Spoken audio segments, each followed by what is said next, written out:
Here's a list of some important historical events that happened on May 22, 1990. Yemen becomes a united country. On May 22, 1990, North Yemen and South Yemen officially merged to form the Republic of Yemen. The two countries had been separate for decades, with different governments and ideologies. Their unification was seen as a hopeful step towards peace and stability in the region. Ali Abdullah Saleh, the leader of North Yemen, became the president of the united country. Although there were tensions later, this date remains an important milestone in Yemen's history. It marked the birth of a new nation in the Arabian Peninsula. 1939, Germany and Italy signed the Pact of Steel. On this day in 1939, Germany and Italy signed a military and political alliance known as the Pact of Steel. The agreement was made between Adolf Hitler and Benito Mussolini. It stated that both countries would support each other in case of war. This alliance helped shape the Axis powers during World War II. It showed the world how close the two fascist regimes had become. The pact played a major role in the unfolding of global conflict. 1960,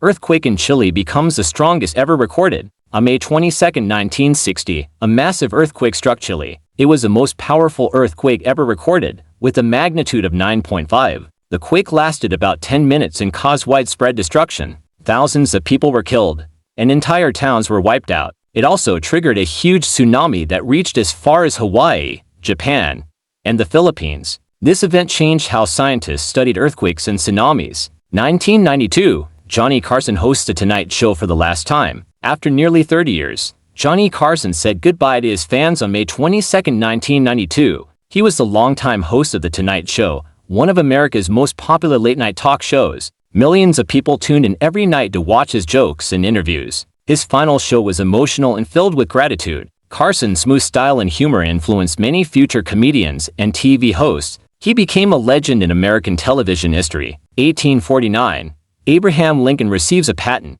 On this day in 1849, Abraham Lincoln was granted a patent for a device to lift boats over shoals and obstacles in a river. He is the only U.S. president to ever receive a patent. The invention used inflatable chambers to help float boats through shallow waters. Although it was never built, it showed Lincoln's inventive mind and interest in science. His model is still displayed at the Smithsonian Institution. This moment added a unique chapter to his legacy. If you enjoyed this video, please like it and subscribe to our channel for more interesting content. Don't forget to turn on the notification bell so you never miss a new video. We'd also love to hear from you, so leave a comment below and share your thoughts. Thanks for watching.